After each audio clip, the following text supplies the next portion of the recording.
Hey everybody, Mr. Hartnagel here, and happy October. Can't believe we're already in October, and this is a busy month, probably the busiest month for college counseling. So without further ado, here are all the updates you need to know.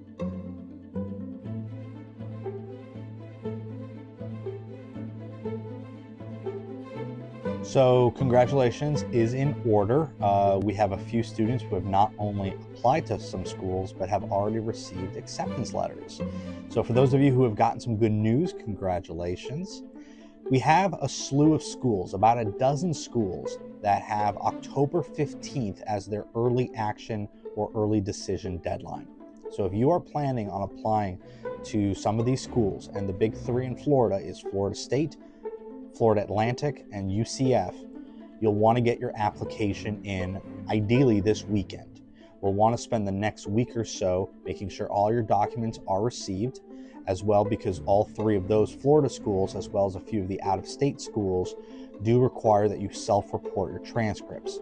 So on that October 15th deadline, they want to see not just your application, but these schools want to see transcripts, test scores, letters of rec, everything.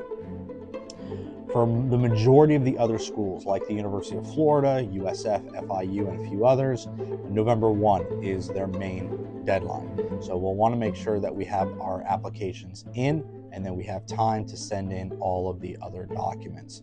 Students, please come and see me, work with me to make sure that everything has been received. The other key important information is this: after you apply, within 48 hours, you should be receiving an email from the school saying, congrats on applying, here's your application portal. Make sure you log into your portal so you can see your status update and make sure everything has been received and everything is complete.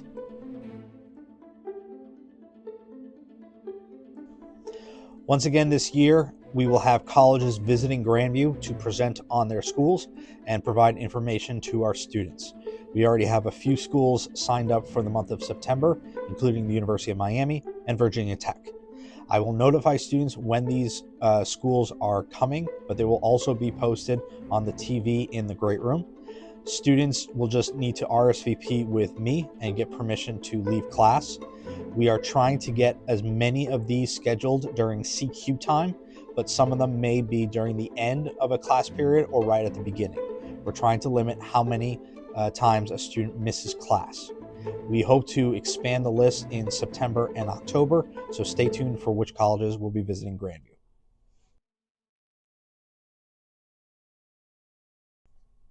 Starting this month, students in 10th, 11th, and 12th grade who are interested and eligible for dual enrollment can start the early registration process for the spring semester at either Palm Beach State, Florida Atlantic, or the University of Florida.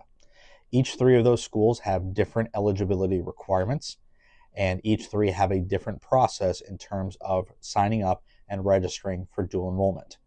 Last go around, we had a lot of questions and there was some confusion about the process, so I'll be working more directly with the students to make sure that they get all their paperwork done and everything is uploaded to those schools so that they can register without any issues, hopefully. The goal would be to have everyone submit their paperwork by the end of October, even though you may not be getting your classes until a little bit later than that. As I start to wind down the senior meetings, now that applications will have passed with October 15th and November 1, I will start to ramp up the meetings with 9th, 10th, and 11th grade students as part of my annual one-on-one college counseling meetings. Starting with 9th grade and then moving to 10th and 11th, I will be meeting with each student individually, one-on-one, just to kind of get to know them better, to find out more about their curiosities, their passions. For students who have already met with me last year, has anything changed?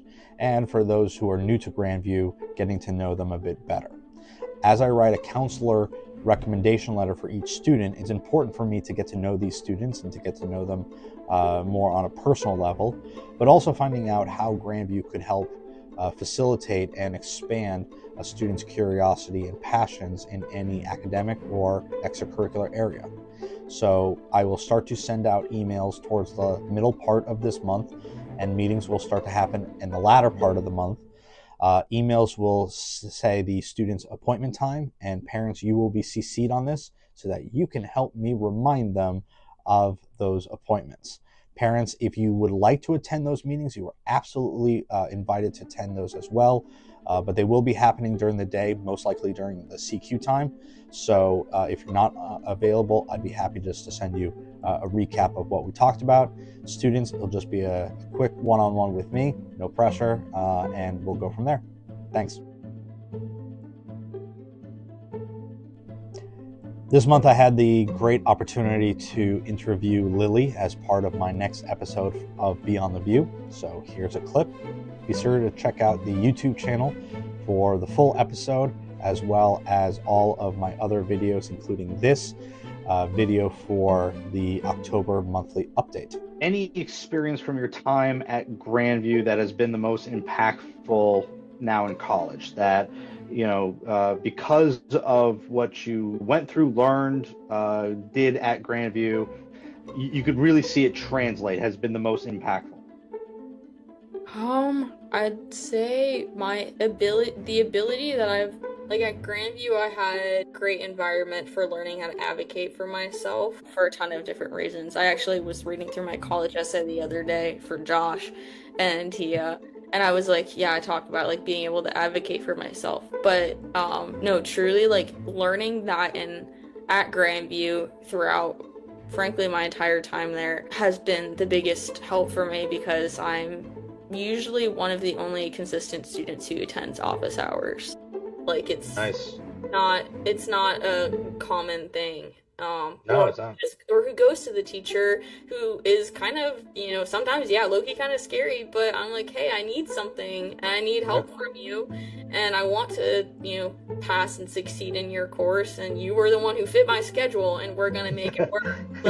Yeah. We're gonna make it work. And so yeah, definitely having the ability to advocate for myself, know what I need, know what I want to get out of the class, and talk to my professors about it is definitely the strongest, and I think, frankly, the most important quality to have when going into college. Or else, sure, those unique individuals can definitely make it, but it's going to help make or break your college experience, and especially change up the way that you have relationships with professors and those around you.